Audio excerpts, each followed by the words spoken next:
If you have an angled chin, usually the cheeks will pop, so the apples of the cheeks are rounder. That's where you blush. This is where you blush naturally. But on such bone structure, I like to apply blush here, because this is the part that stands out and where the skin is thinnest as well. Therefore it gets most red, and covering it with all the color of your natural blushing flushing or the opposite.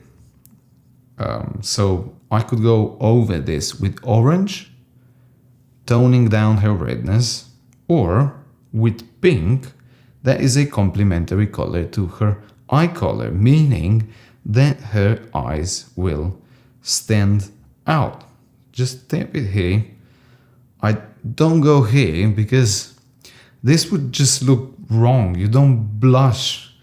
You rarely blush here, except if you're really hot. So here, no. This is it. Wait, let me put a bit more. That you see what I'm doing. Tapping it round and round, round. Round the blush goes. Done. Ta-da!